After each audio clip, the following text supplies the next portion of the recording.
Karaoke is a platform for young aspiring singers to shine and express their musical abilities. Tune in to CBC TV8 on Mondays at 5:30 p.m. and repeat it on Saturdays at 2 p.m. and enjoy the performances of these talented young singers.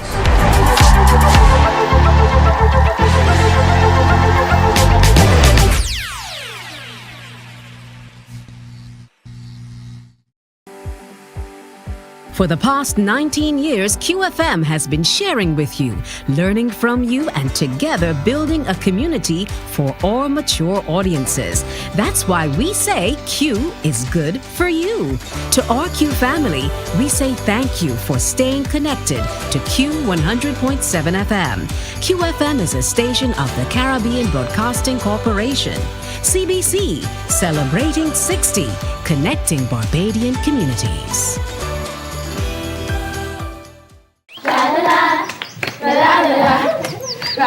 Are you a youth group, 4-H club, school, Cub Scout or Brownie Pack, or any organization or club with children ages 4 to 11 years? If yes is the answer, then we at Fun School, we're looking for you.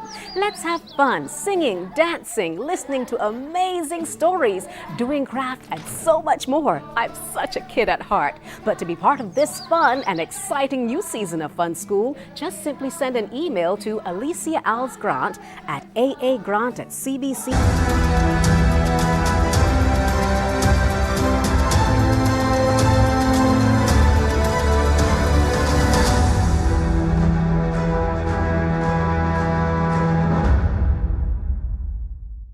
This is the CBC Morning Report for Friday, November 10th. I'm Tisha Hines. Good morning. In our top story, there's a suggestion Barbados create a virtual marketplace to allow micro, small and medium-sized enterprises, or MSMEs, to sell their goods and services online. It's coming from Chairman of the Barbados Private Sector Association, Tricia Tanis. She was speaking during the launch of Volumes 1 and 2 of the book, Interdisciplinary Perspectives on COVID-19 and the Caribbean. The book offers a number of recommendations, which Ms. Tanis says the regional private sector can implement to increase profitability and customer satisfaction. According to her, it suggests the pandemic has been a key catalyst for the adoption of technological platforms in the regional businesses. However, it was also noted that the efficient implementation of these platforms would require a paradigm shift or the development of supporting institutional infrastructure. What could elevate this insightful recommendation could be the creation of common marketplace platforms that can be accessible by MSMEs, reducing the cost of entry into e-commerce spaces and creating more affordable online value propositions, such as Amazon. Amazon actually is known as being the world's largest distribution company, but really and truly it is the world's largest marketplace. That is essentially what Amazon is. And should we be able to create a similar platform for our small businesses, they can actually achieve greater efficiencies and synergies and lower their cost of entry into that e-commerce space.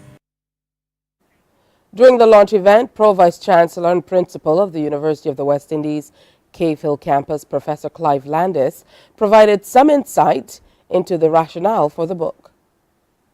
This book is a collective effort by a diverse range of contributors drawn from within UWI and the wider community of scholars and leaders, committed to finding solutions for the most pressing and persistent challenges arising in the wake of the pandemic.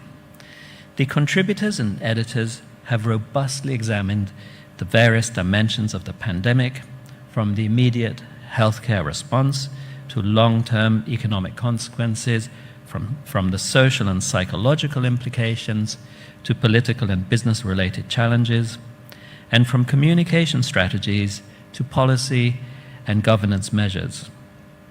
This work, Interdisciplinary Perspectives on COVID-19 in the Caribbean, is not merely a compilation of research articles.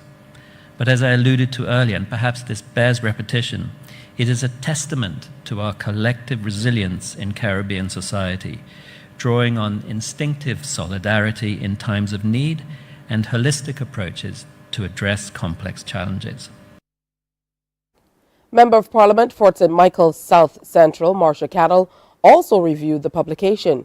She notes it highlights the reality that there were lots of lessons to be learned and gaps to be filled with respect to the country's approach to social protection. COVID gave us the opportunity to strengthen social protection and social insurance and to deliver it more effectively. I very much enjoyed the conversation in the volumes that looked at the Eastern Caribbean approach to social insurance and compared it with the approach in Barbados, in particular for unemployment insurance. One of the key lessons that we learned was that insurance is not useful to people unless it is delivered quickly, unless those benefits meet people where they are. And we had the opportunity in Barbados to be able to develop more tools in different ways that were able to respond to small businesses better and that were able to reach people more quickly. I dare say that some of the outcomes that we saw in terms of health were not just a result of direct health interventions, but were also a result of social interventions. Because if we had not met people where they were with income, with cash, with the ability to pivot and to survive, then we perhaps would have seen far greater loss of life and worse effects to the pandemic. Coming up on the CBC Morning Report, Israel agree to daily ceasefires in Gaza.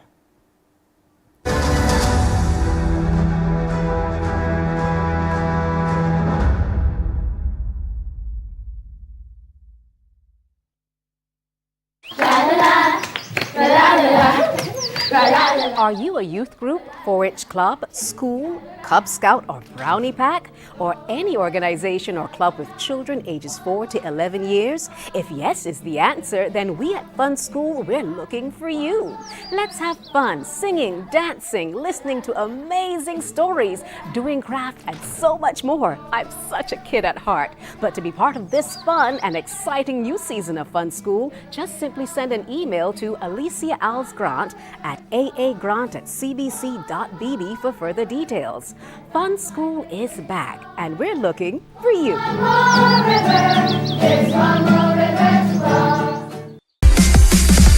While you go about your business, we go about our business, and that is gathering the news. Stay up to date at CBC News Barbados on Facebook, Instagram, and Twitter.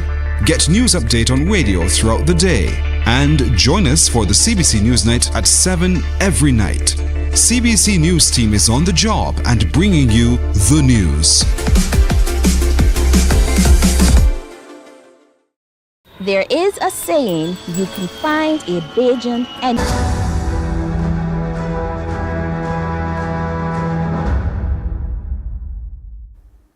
The White House says Israel has agreed to suspend fighting for 4 hours on a daily basis to allow for Palestinian civilians to flee from northern Gaza.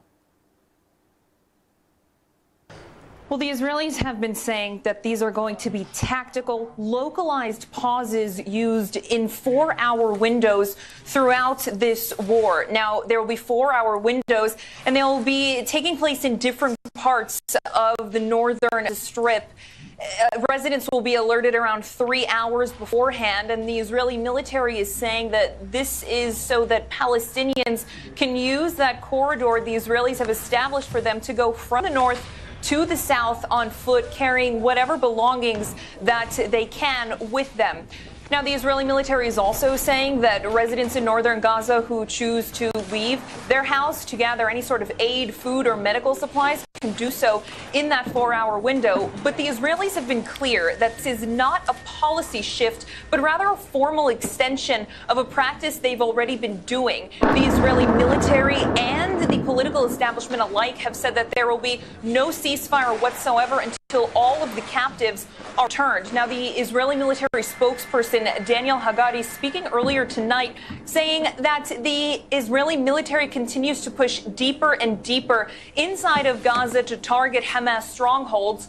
At the same time, the Israeli military chief of staff went inside of Gaza today for a situational assessment, speaking to troops about how the ground operation is going to continue in the northern part of the Gaza Strip. Okay, so Israel maintaining no ceasefire until captives are released. The armed wing of Islamic Jihad said they're willing to release 2 captives. What's Israel's response been?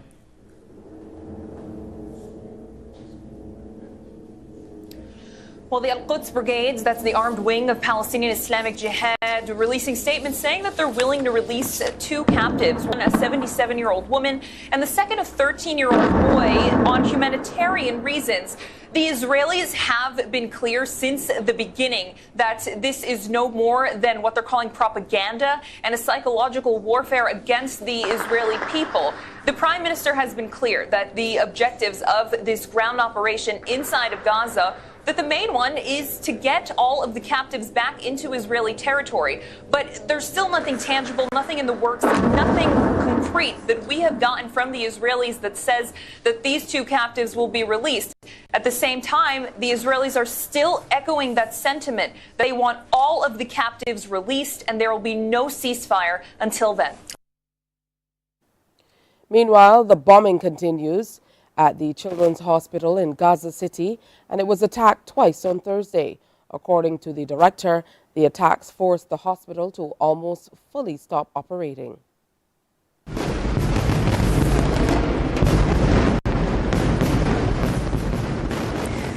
Well, this was the moment of impact near the Indonesian hospital, which is barely functioning. Thousands of wounded and displaced people are sheltering in the vicinity of the hospital in northern Gaza. The director is calling on the world to wake up to the reality of Israel's bombing campaign. This is what the occupation is throwing at hospitals, missile shrapnel. Let the world bear witness to what the occupation targets truly are. In 24 hours, the hospital will be out of service. It seems the Israeli occupation forces are not happy with the persistence of the Indonesian hospital, nor the steadfastness of the people of northern Gaza. They are settling scores by targeting unarmed civilians, injured people and medical staff whose rights are guaranteed by international law and by human rights organizations. It seems the world is still blind, deaf and dumb to these atrocities. More than 16 bombs fell in less than 5 seconds. Look at the kind of damage sustained, and the Palestinian people will remain steadfast. We will continue persisting until we vanquish the occupation. And one of Gaza's last remaining hospitals for children is now out of service. The Nasser hospital came under Israeli artillery attack, causing serious damage to its facilities. Its director made this urgent appeal to the world. This is an SOS message from inside the Al Nasser Pediatric Hospital. Our facility came under attack 2 times today. The first targeted the gate, while the second was a direct hit on the hospital's wards. The building suffered massive damage. The ICUs and baby-born incubators are not without oxygen supply. The entire hospital is out of power, except the ICU, where I stand now. Currently, I am attending 8 patients. If the power runs out any minute, they will definitely die. A few days ago, due to relentless shelling, power went off for a few minutes and we lost 1 patient in this ICU. The situation is beyond dire. We are stranded here. No ambulance or any other vehicle can access the facility. Any ambulance heading to the hospital is targeted by Israeli warplanes. Currently, there is 1 victim with severe bleeding at the emergency unit. We cannot even send him to another hospital. Any person coming in or leaving the hospital is targeted. It's time now for us to preview what's coming up on today's presentation of Morning Barbados. We continue to tell you more about NIFCA and specifically what's coming up this weekend, dance, and of course a number of events happening throughout the weekend. So that will be on show today. Plus, we are also meeting the Parish ambassadors for St. George and Christchurch. They'll be in to tell us all about their various parish projects and how they're preparing for next weekend's Spirit of the Nation Gala. And we're talking Rise Reggae that is coming up this weekend. International reggae superstars who are headlining the Rise Reggae show, Gramps Morgan and Barrington Levy, will be in studio to talk to us. Plus, Gramps Morgan's wife, who just released a best-selling book, will be in as well. That's all on Morning Barbados at 6:30. But next, we have more news, sports, and weather. Stay with us.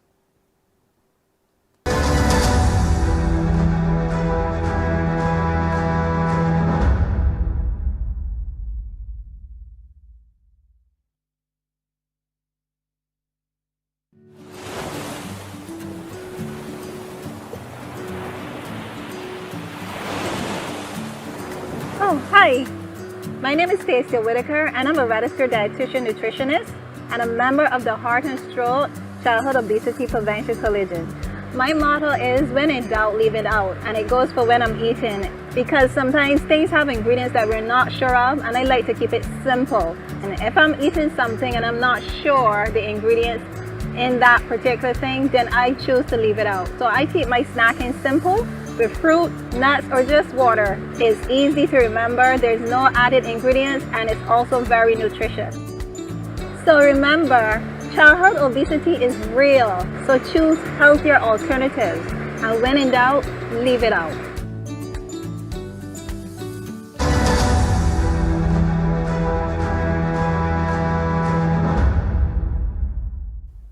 A new valuation bill will be headed to Parliament shortly. That's the word from Minister in the Ministry of Finance and Economic Affairs, Ryan Strawn. Speaking at the 10th Valuation and Construction Conference at the Barbados Hilton, he says the bill will ensure valuations for properties across the board are standardized. Have persons who will object every year to the Revenue Commissioner on the value of their property. But when it comes time to having a negotiation about selling that property, all of a sudden the valuation is much higher than what the Revenue Authority has. For insurance purposes, you would appreciate, because as we want to ensure that we build resilience, we find a situation where persons are under-insuring, because obviously the valuation that you're using with respect to the payment of your premium obviously is in conflict. And therefore, the regulations around valuations for these purposes have to be, especially in a small island developing state, we have to get this right, because all it takes is a significant natural disaster, and then people are exposed for different reasons. Mr. Strawn also said the new legislation will help to unlock investment. We want to unlock investment, and I believe that the provision of clean data is important for people to make investment decisions, however small, whether it is a one-bedroom, two-bedroom villa, whether it's a one-bedroom, two-bedroom, three-bedroom home, whether it's a hotel, whether it's a commercial enterprise. The essence of valuation is going to have to be at the center in terms of clean data to allow us to be able to make good policy decisions in order to ensure that we can unlock true investment at all levels with respect to the real estate market. CIBC First Caribbean International Bank will revert to CIBC from January 30th, 2024. Chief Executive Officer Mark St. Hill described the renaming and rebranding as the marriage of a strong global brand run by people of the Caribbean. CBC's Trevor Thorpe reports. CEO Mark St. Hill says it's no small feat, as everything has to be changed, but the intention is to be different from others in the region and to be an omni-channel bank. He says online lending is already in place, and they are optimistic about their footprint in the marketplace. We are the best digitally enabled bank, and I don't think there are many banks that has been able to marry being a strong relationship bank that focuses on relationships and people, but yet brings the very best in technology.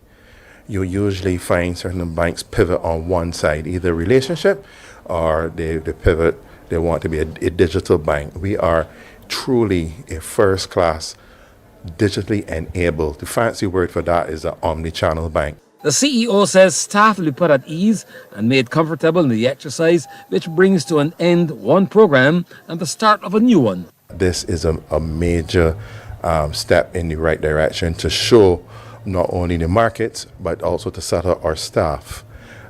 This rebranding exercise is not a small feat. It's going to be major.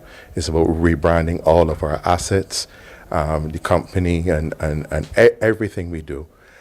It is more than just changing a brand name, but the way that we will work. But it really signals the end of a program, and that program has worked extremely well. As you can see, our results have been quite sound. According to Mr. St. Hill, the rebranding is in keeping with the government's call for such a presence in the banking community, and it's a fusing of the initiative. It has always been owned since 2008, when CIBC bought the remaining shares of Barclays. The franchise has been owned by CIBC. So it has always been a Canadian bank. We plan and we intend to keep a strong global brand with a Caribbean flavor. Trevor Thorpe for the Business Report. Trinidad and Tobago's Ministry of Labour is playing host to the 2023 annual review meeting of the Commonwealth Canada-Caribbean Seasonal Agriculture Workers Program.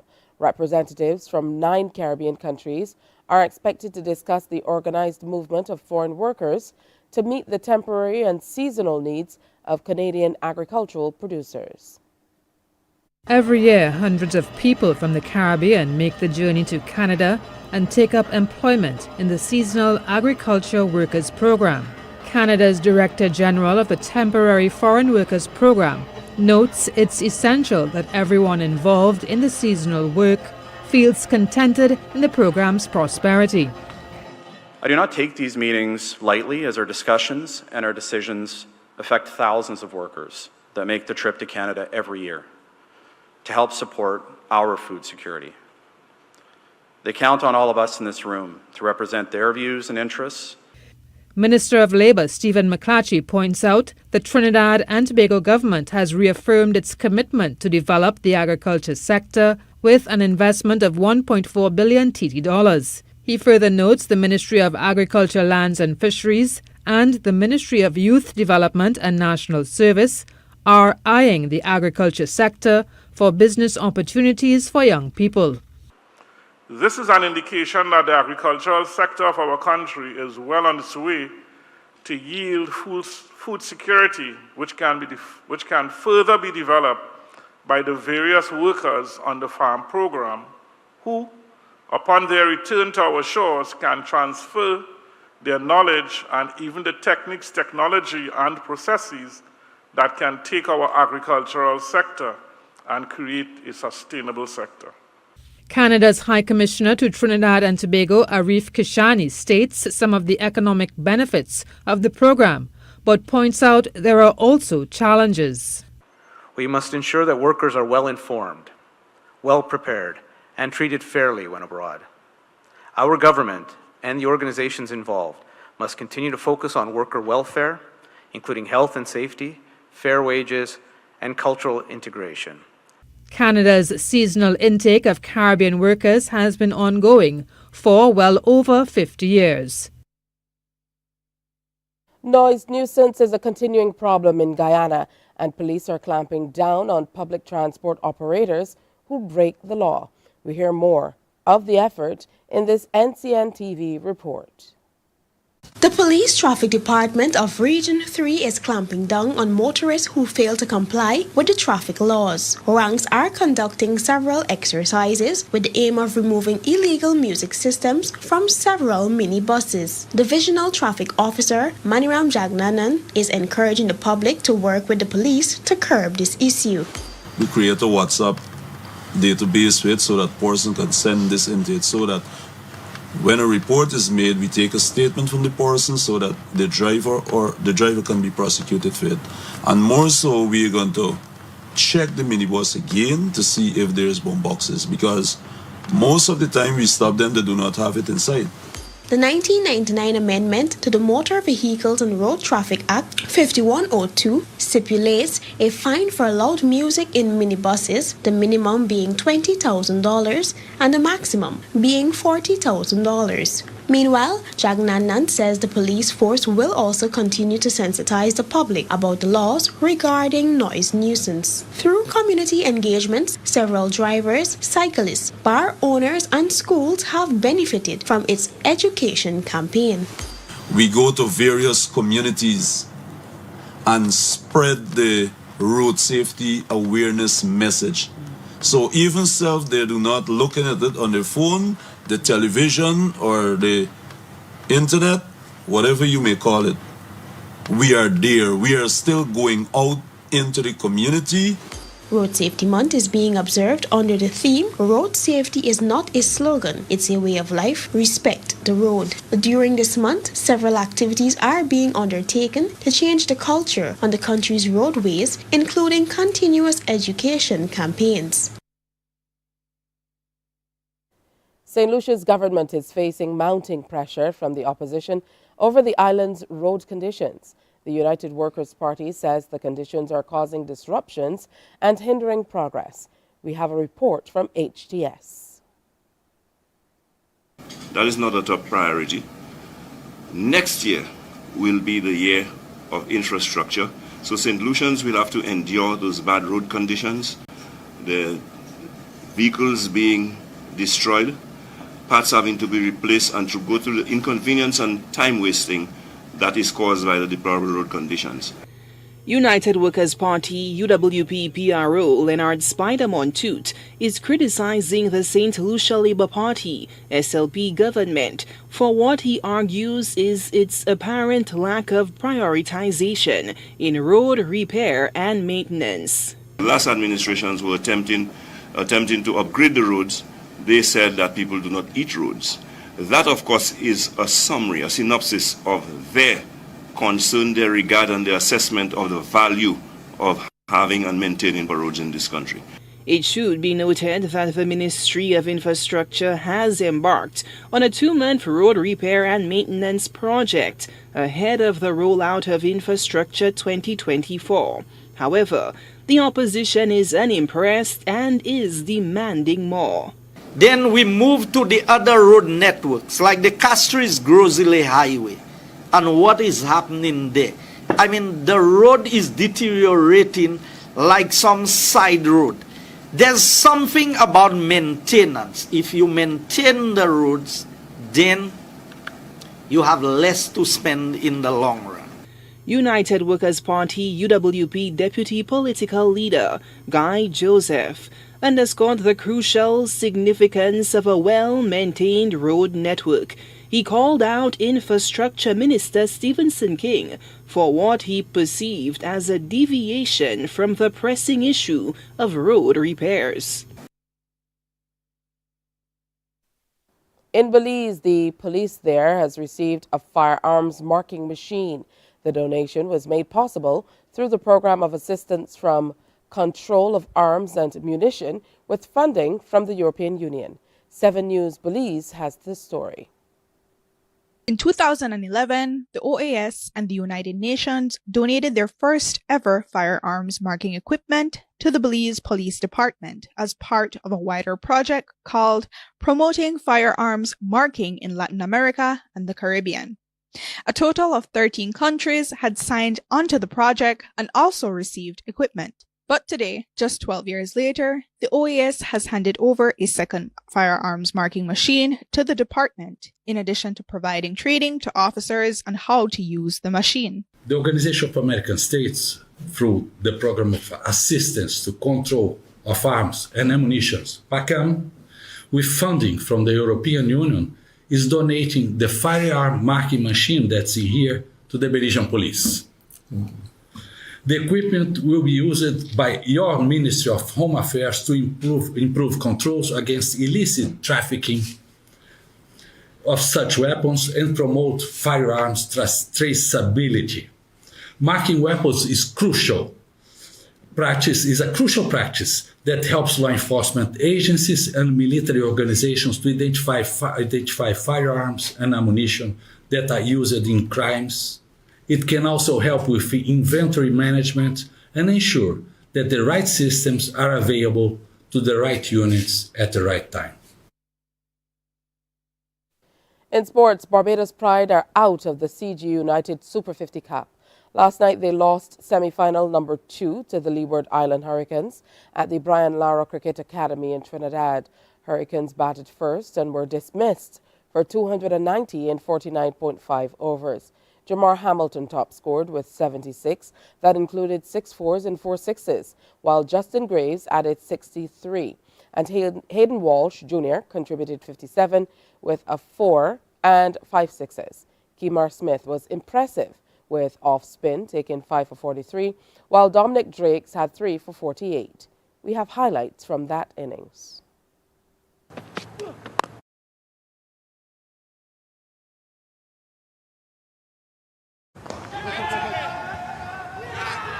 Taken. First wicket finally for the Barbados Pride. Yes! He's got a nick on it. This time he has chopped on. Oh, that's bowled him. More big turn. And that's a big heave. This has got snow on it. Deep backward square leg. Takes it. Isaac! Isaac! Isaac! That's the purchase we speak about. Oh, given. Pulled away high. Is it handsome? Yes, it is. Useful partnership again. Yeah, that single. He's calling for 2 actually. The throw is towards the bowler's end. That brings up the half century for Jamar Hamilton. And connects flat. Another one smashed by Hayden Walsh Jr. Slower delivery picked and in the gap. Does it go all the way? You bet it does. Well, that's 6 of them into the stand. In the fielder gets under it, takes the catch. Goes down the ground. Roshan Primus completes the catch.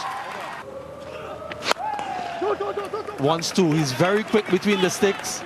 Doesn't matter if the non-striker gets run out, get him back on strike. I think that's gone.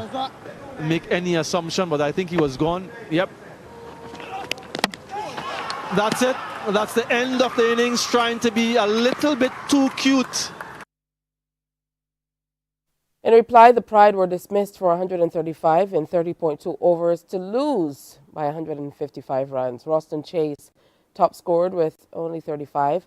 Alzari Joseph took 330, while Daniel Durham, he had 3 for 33. Hurricanes will take on Trinidad and Tobago Red Force in the final tomorrow, live on MCTV's ESPN channel 308 from 1 o'clock.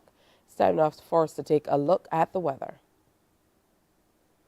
The barometric pressure stands at 1011.3 millibars. It's 27.8 degrees Celsius. The relative humidity stands at 79%, and the winds are blowing out of the east at 30 kilometers per hour. Present weather is cloudy. Sea conditions smooth to moderate in open water, with swells peaking at 2 meters. Sea conditions. And now for your tides. That's how they roll in today. General conditions for Barbados, sunny with cloudy periods, with the occasional brief scattered moderate to heavy showers. Into the evening, maybe not the news you want for the weekend, cloudy with clear periods with the occasional brief scattered moderate to heavy showers and a low chance of isolated thunderstorms. That's today's morning report. Our next newscast is Newsday at 12 noon on TV8, followed by The World at 1 via our radio network of stations on 100.7 FM, 98.1 The One, and 94.7 FM. That's the morning report. It's time now for Morning Barbados. Wake up, wake up, wake up, wake up. Barbados, get up. Good morning. Good morning, Barbados. Good morning. Good morning to you. Good morning. Morning, morning, morning.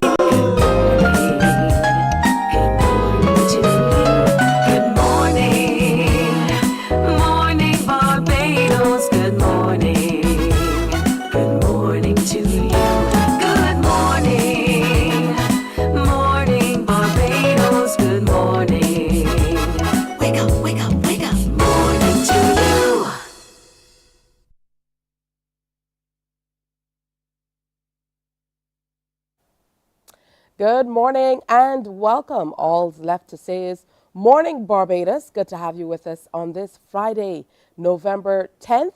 I'm Tisha Hines. I'll be here with you until 8 o'clock this morning.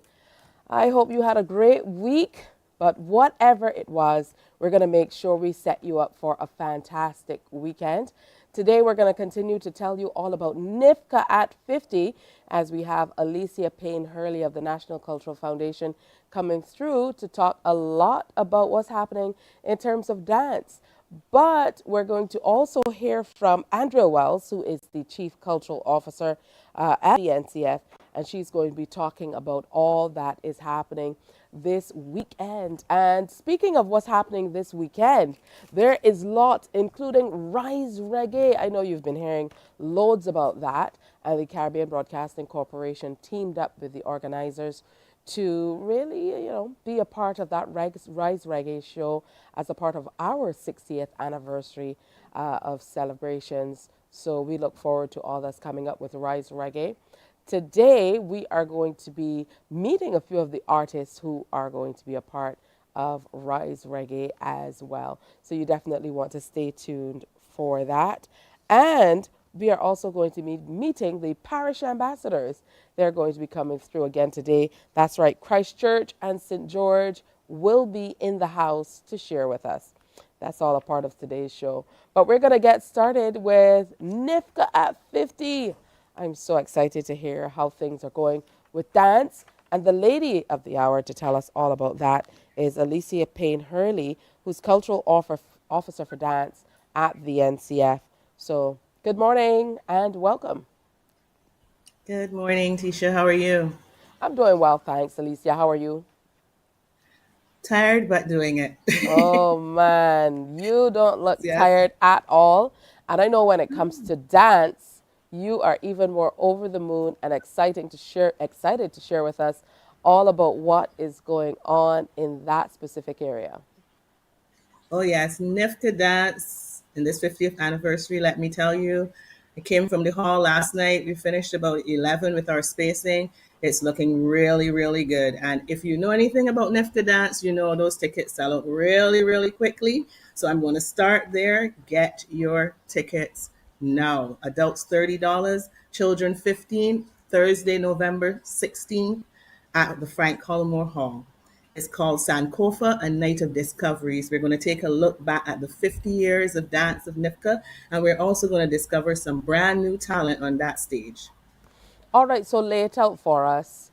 How does this night come about for people who don't understand what will be on show?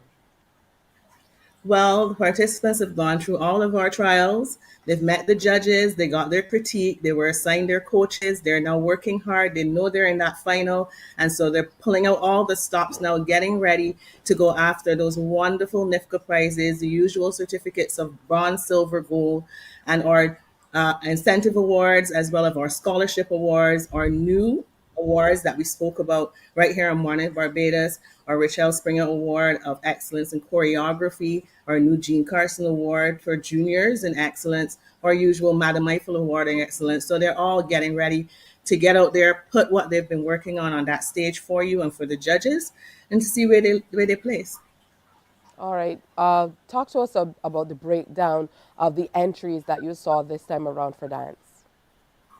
Well, for dance coming out, we saw quite a number of genres as usual. I'm always pleased to see when the various genres come out and represent. So we have ballet in there this year. We have street. We have modern contemporary. We have our Caribbean folk represented by our Barbados Land ship.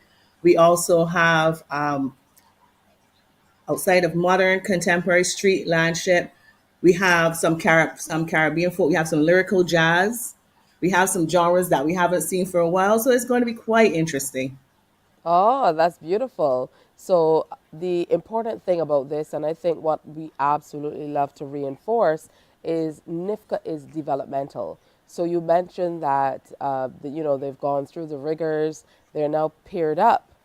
They've heard from the judges and things of that nature. Talk to me about the general objectives of dance in a NIFCA context when we talk about getting all ages of people involved. Yes, it's definitely developmental. It's about unearthing that new talent and nurturing the talent that we do have. And so, like I said, we go to the preliminaries, you do your piece, you sit in front of that wealth of talent of judges who give you constructive critique, but it doesn't stop there. Then we give you a coach. And this year for NIFCA, you actually had the coach before you met the judges. So you had that extra eye to look at your piece, to give you critique, to help you with, formulating your ideas and give you that professional advice as you go through NIFCA. And so the coaches are with them all the way down to the end, and it's almost like a little competition among the coaches as well. They're very serious about their groups and how well their groups do at NIFCA. So it's all about making sure that by the time you have left NIFCA, that you've not only performed and gotten whatever award that you sought, or whatever the judges have awarded you, but it's also about developing you as a dancer. We also had this year attached to the Rochelle Springer Choreographic Award, a choreographic workshop, a workshop for young choreographers, emerging choreographers, persons who want to be eligible for that award. And that workshop was held twice with Tisha Smith Guthrie, who is one of our darling dancers who's traveled overseas and studied and came back home to give back to us. And so each participant that participated in that workshop said to me that the information was invaluable. So it's about learning as well as performing for your audiences, and getting all the screams from the family and the pictures and the news and all that. It's really about developing you as a dancer and taking you to the next level, whatever that level may be. What are some of the triumphs through the years as we reflect on 50 years of dance, again, in the context of NIFCA? Oh, wow. Dance triumphs are probably too many to mention. I know competition set, and I wouldn't want to call anybody specific, but I can always speak to Mr. Gene Carson. Right there, we have Mr. Carson, who has brought pieces to NIFCA from the Barbados Dance Theatre, from Dance in Africa, from himself, winning from bronze all the way up to the Governor General's Award with his fantastic, famous work, Metamorphosis, and going from that to a NIFCA judge, and now from a NIFCA judge to a NIFCA icon. It doesn't get more special than that to me. Absolutely. And for you, I know that a lot of the times the officers are behind the scenes and you kind of take in everything that's happening, but you're also bringing a wealth of knowledge, experience, and very, very much success with you, Alicia. So is it difficult sometimes to kind of step away from what's happening in this way and move into the position that you're in now? Because, of course, we know you dancing more ballroom than anything else. But, is the move often difficult? This is when living vicariously through something is a good thing. I'm a NIFCA baby. I started with African, with Tyrona dancers. I went through it with school. I went through it also up to the professional category with Kelvin Carvalho, as you said, also with ballroom and Latin. As an officer, that's not your place anymore. My role now is to give back. I've been blessed with a wonderful career, and I'm thankful for that, and I'm happy to give back however I can. And so for me, it's making sure that everything administrative, everything surrounding that show, that the journey is as easy as possible for these participants so that they can go out there and give of their best. I leave them in the wonderful, capable hands of our judges and our coaches to make sure that they get what they need, and they just put everything in place and watch it unfold. Wonderful. Have the names already been announced in terms of who the actual performers will be, who will be a part of this presentation? There are 26 acts this NIFCA final. It's a lot. It's a lot. There are 26 acts. You'll be hearing them very, very soon on radio. I don't know, Tisha, do you want me to give you 26? I do. Acts on Absolutely. I do. You have Faith Williams, you have Dance in Africa, you have Chanel Neverson, Praise Academy of Dance, Akio Eiffel, and Faith Williams. Again, you have Kemal Marshall, Pearls Dance Academy, Gentle Steps Arts Academy, S. Neverson Dance Company, Elevate Performing Arts Center, Friendship Community, Multifarious Dance Group, Kendra Leacock, Gemini Project, Dreaming Black Boy Productions, Barbados Dance Center, Issachar Arts, K. Eve Performing Arts Company, Bajans in Movement, Annika Small, Haynesville Youth Club, and the Lone School representing the Ellerslie School. Oh, that 26 went by really quickly, but I'm wonderful that we were really able to give them a shout out. Let's remind everybody those tickets are going on sale, and we know, like you said, they go quickly. So make sure you get ready, have your People finger were ready knocking to me down. purchase. People were knocking me over yesterday morning when I was heading into work. At least to get out the way, I have to go get my dance ticket. So we know dance goes really, really quickly, guys. If you want those tickets, adults $30, children $15. November 16th, that's next Thursday, 7 p.m. at Frank Colombo Hall. It's called Sankofa, a night of discoveries. And your box offices, of course, are the NCF, CS Pharmacy Lower Broad Street, Lucky Horseshoe Worthing, Emerald City 6 Roads, and Ticket Pal Online. Do not blame me if you do not get your ticket. That's all I have to say I about won't that. blame you. I'm going to make sure I get my ticket. I absolutely cannot wait. 26 acts all on once. The NIFCA stage, NIFCA at 50. And this is something that they will take with them forever. Early on, I started by talking about our NIFCA stories, but that really is what reminds us that NIFCA is a community event.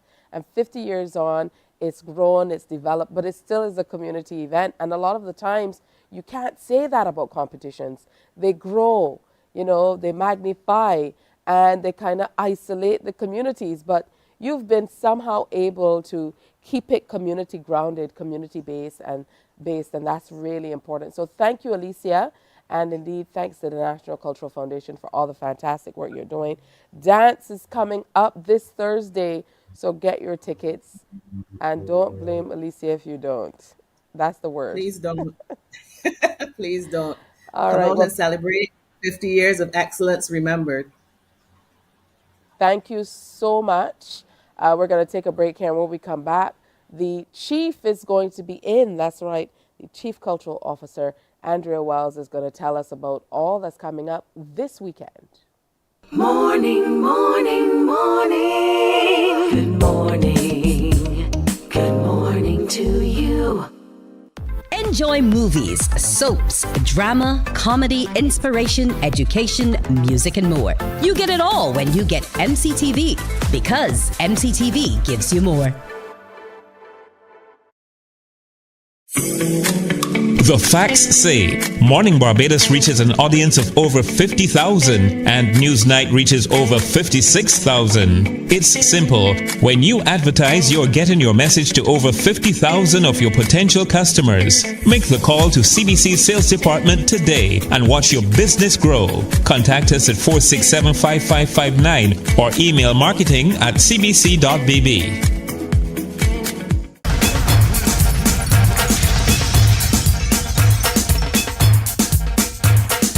98.1's a one. It's more than a station. We don't just play music. We keep you company, cheer you up, keep you informed and entertained. We are a vibe. What do you mean? Every day we bring the party to you. 13 minutes before 7 o'clock on this Friday morning. Certainly hope you're having a great day today. We are continuing our discussion on the National Cultural Foundation and NIFCA 2023, marking 50 years as the excellence continues. Time for us to welcome Andrea Wells, who is Chief Cultural Officer with the NCF. Good morning back, Andrea. Good morning, Tisha.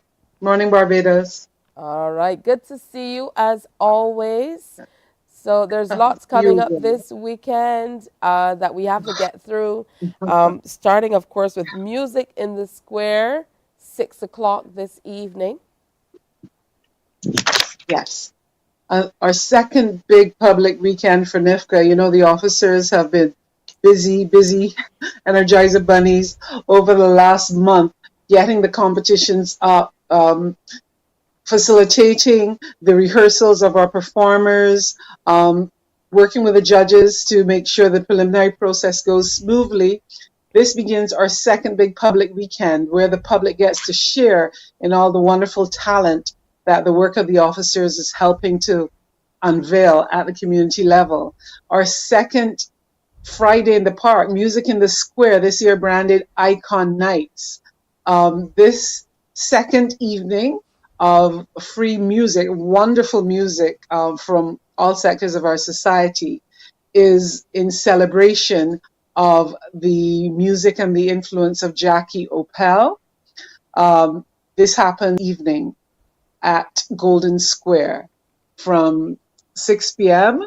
till about 8:30 p.m. So we invite persons to come out and enjoy and celebrate this creativity, which will show just the extent and the span and the influence of this icon on the work of our creatives, our musicians, even to this day. And that opens up the weekend, but there's so much more. On Saturday morning at 10 a.m. in Queen's Park, between Queen's Park Gallery and the Queen's Park Steel Shed, we're celebrating the finalists in visual arts. We would have had the preliminaries for schools. They would have been judged at their schools. Each school mounted an exhibition of their entries. And we had a team of judges that would have gone between the schools and assessed, and their results are in. Over 300 medals, gold, bronze, and silver. Gold, silver, and bronze have been won. And those public members of the public who wish to see the rich talent that's coming from our schools, from our communities, and from our artist studios can come out to Queen's Park this weekend. On Saturday, the exhibition opens officially at 10 a.m., but it will be open all day from 10 till 6. You know, Saturday mornings are busy for most families. It's open all day and continuing till the end of the month from Mondays to Saturdays, 10 a.m. to 6 p.m. In Queen's Park, between, again, Queen's Park House and Queen's Park Theatre. It's a big, probably one of the biggest visual arts exhibition of the year, just based on the numbers of work on display and the diversity of talent on show. Following that would be the first in our series of 3 nights of performing arts finals. Music, that discipline is the first one up. On Sunday, the 12th of November at the Frank Collimer Hall, starting at 7 p.m. Wonderful works. A total, let me get this right, 38 performances from 26 different performers. NIFCA Music Finals this Sunday. As Alicia would have told you, the tickets for the finals sell out quickly. The hall barely holds about 500 people and the demand is great. So if you want to get a taste of some of the best talent that has made it to our NIFCA stage this year, make sure you get your tickets early. Box offices are open. The Ticket Pal, which is probably most convenient, Ticket Pal, you can go to their website and purchase your tickets online. But tickets are also available at other key locations around the island, including the NCF headquarters at West Terrace and Emerald City in the south. All of the box office information is available on the NCF website, and the most convenient one is ticketpal.com online. Tickets are very affordable. We've not increased the prices. $30 for adults, $15 for children. So unbeatable value, unbeatable price at the Frank Collimer Hall.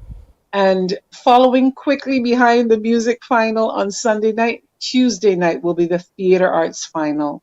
And that will take place again at the Frank Collimer Hall, 7 p.m. Same prices regarding the tickets, and those tickets, as with dance, as with music, go quickly.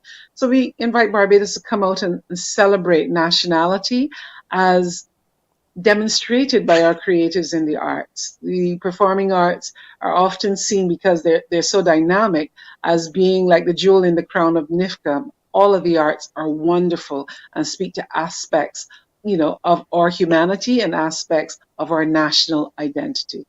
Wow, that's a lot to take in, Andrea. There's so much happening. I feel like we just started telling people, oh, get your entries in. And all of a sudden, here we are saying, we're announcing, the showcases in the various categories. It's just so much. So let's go through that proverbial laundry list once again, so in order, so people know how to line it up, because I was trying to make notes here myself and I got lost a little bit.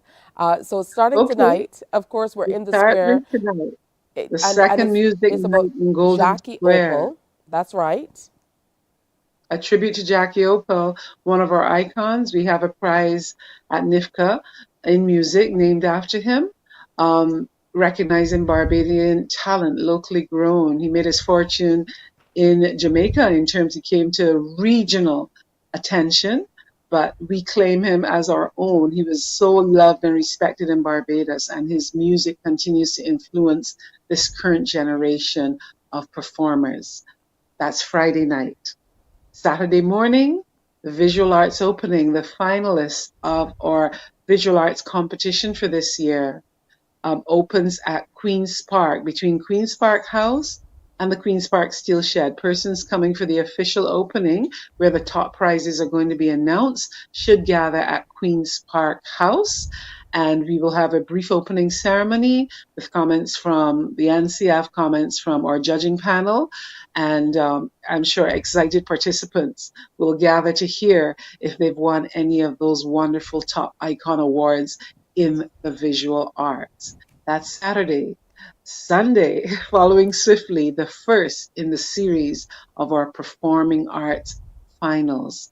The music finals takes place on Sunday, 12th November at the Frank Colomero Hall, 7 p.m. Tickets are still on sale, but they're going quickly. So those of you who want to come out to music or theater, which takes place on Tuesday, or dance on Thursday at the hall, should get your tickets now. Okay. And that's all I'll touch on. There's more to come, but that's this weekend. Oh, wow. That's definitely a lot, but we have it all together. So I think the most important thing now is for people to really get their tickets. I was telling Alicia just before of how impressed I am that we can talk about how NIFCA has grown. And we can, of course, see that with the many triumphs through the years, but you still manage to keep it grounded as a community-based developmental program. Yes, I think that's one of the most important aspects of NIFCA, the whole process of entry, of display showcasing, of feedback develops the individual, develops the artist. And many of the names who we consider big in our sphere of the arts now would have passed through NIFCA, and count NIFCA as key to helping encourage them to choose the arts as an area of expression that they would continue throughout their lives. Now, we've asked all of your officers. I don't think that we've asked you yet, because I most certainly don't remember you sharing a NIFCA story, but I know there must be one. So we've been looking back at through the years as we look toward this busy weekend in music and performing arts. You know, the stories that help to shape us who we are and as who we are and how we feel about NIFCA at 50. Yes. Actually, I would say I cut my teeth on NIFCA in second form at my secondary school, Foundation Girls at the time. I was first introduced to the work of Kamau Brathwaite, which was a set piece. Negus, it is not enough. It is not enough to be free of the red, of the white, of the blue. It was a wonderful introduction to the work of one of our greatest homegrown poets. And the entire excitement, it was also an introduction to the whole protocols of being a performer, understanding what goes into preparing for stage performance, to understanding the role of performer as opposed to the role of an audience member, understanding, stage left as opposed to stage right. So it was a wonderful high point in my young school life, as I remember. And I think for many people, NIFCA really has helped shape their experience, whether as your entry as a school child, as I did at first, or from the community. It really is a platform for all of us, and is a platform that helps us think more deeply about what it means to be a Barbadian, what it means to be, a citizen of a small independent nation, discovering itself, in a post-colonial environment. And I think these things are even more important now. We have stepped into the realm of being a republic. And what does being a republic, independently minded persons charting their own future, mean to Barbadians? The arts has always been the best place to explore these philosophies, these ideas. And NIFCA creates a platform where Barbadians can come through bring their thoughts, bring their thing, and get feedback from the judges, and if they're fortunate to make it to the finals, from the wider community. Preliminaries are closed, but the finals of the competitions all have a public component. Oh, that's absolutely beautiful. And I love your story because those poems that we learn when we're younger is almost like, they're just so deeply entrenched in the brain. You never forget them. Never the forget them. recitations that you do for school or church, the poems we learn for NIFCA and all the other presentations, you just never forget them. And that's what NIFCA truly is all about. Yes. Learning about ourselves, celebrating ourselves, and critically looking at the type of nation that each and every one of us wants to be a part of. All right, so coming up tonight is all about celebrating Jackie Opal as an icon of music here in Barbados. And it's free. Tonight is free. It's absolutely free, 6 o'clock. So don't try to go home and come back. This is your opportunity to not even have to take on traffic. Just head to Bridgetown. You'll find a great park. You'll have good music. Just come on out and enjoy that. Music in the Square, the second installment, is coming up tonight at Golden Square Freedom Park. So make sure you check that out. Then Visual Arts, the Visual Arts exhibition, it's over at Queen's Park. We could say Queen's Park because it's encompassing the gallery as well as the steel shed. So you get a chance to see all those people who have won through the years. So the gold medalists are over at the exhibition at Queen's Park House. And then, of course, for the other area at the steel shed, you get to see the bronze and silver medalists as well. And coming up on Sunday is the performing arts music, just the start of the performing arts. You wanted to say something there, Andrea? The music night promises to have some wonderful acts, some that will be new to the NIFCA stage. I really think that the public will be wonderfully surprised by the new talent that NIFCA has again unearthed in music this year. All right, beautiful. Chief Cultural Officer with the National Cultural Foundation, Andrea, good to have you with us, as always. Wonderful to be here, Peter. And I look forward to seeing you as I head out this weekend. It's going to be a busy weekend for all of us. Yes, it is. All right, thank you so much. It's just about 2 minutes after 7 o'clock. It's time for us to bring you an update of the news. Morning, morning, morning. Good morning. Good morning to you.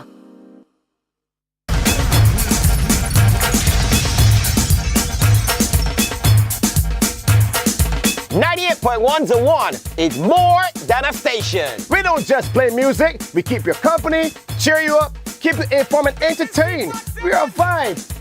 What do you mean? Every day we bring the party to you. We are your #1 party station. We love playing music for our listeners. And we're committed to working with our clients and advertisers to make sure that you get the attention that you deserve. 98.1 The One. Celebrating 18 and still your #1 party station.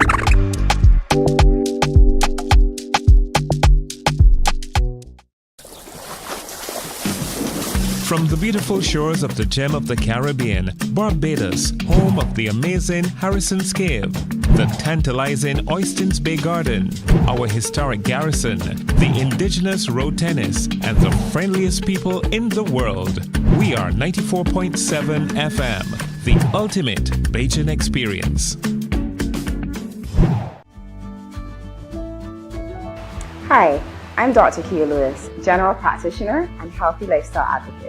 Good nutrition starts at home. So this school year, I want you to consider packing healthy, nutritious snacks and lunch. Morning, morning, morning. Good morning. Good morning to you. Heading up to 4 minutes now after 7 o'clock. It's Friday, November 10th. It's time for an update of the news. Now, there's a suggestion Barbados create a virtual marketplace to allow micro, small, and medium-sized businesses to sell their goods and services online. It's coming from Chairman of the Barbados Private Sector Association, Tricia Tanis. She was speaking during the launch of Volumes 1 and 2 of the book Interdisciplinary Perspectives on COVID-19 and the Caribbean. The book offers a number of recommendations, which Ms. Tanis says the regional private sector can implement to increase profitability and customer satisfaction.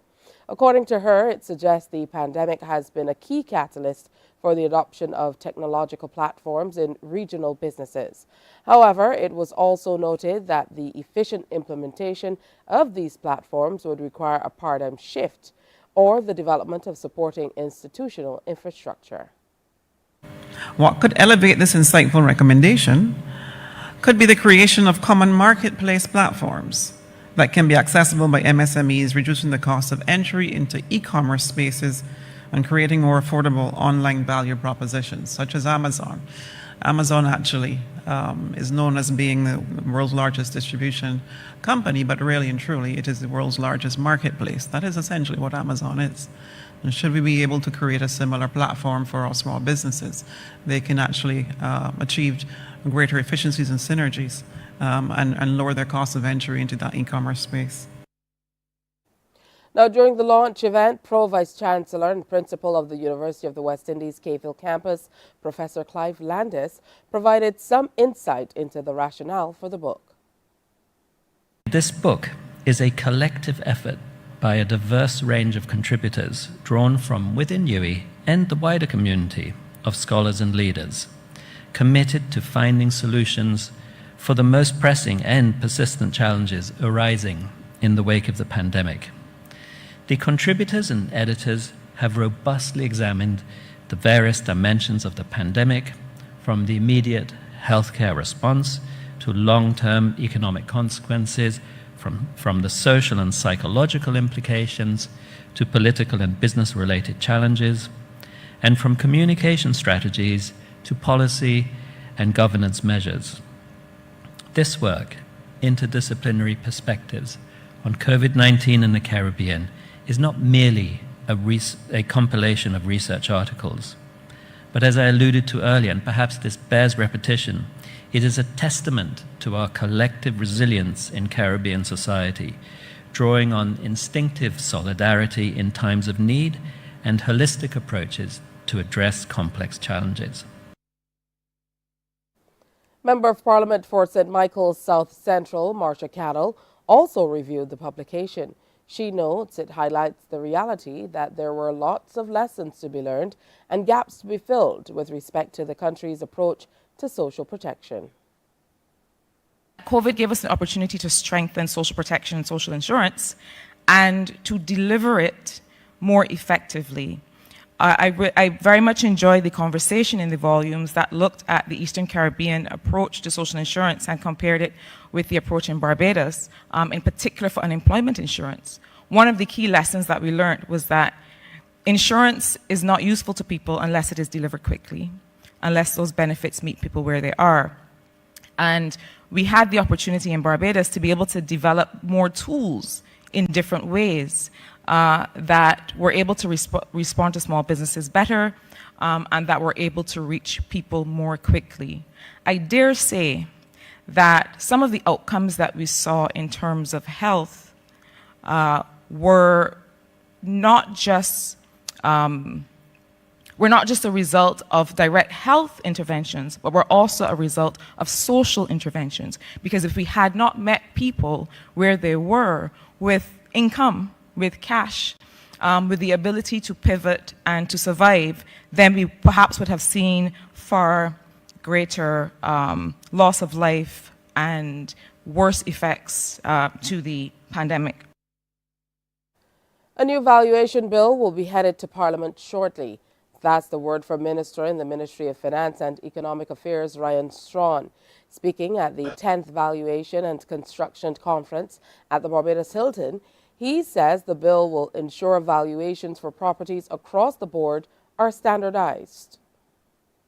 Persons who will object every year to the revenue commissioner on the value of their property.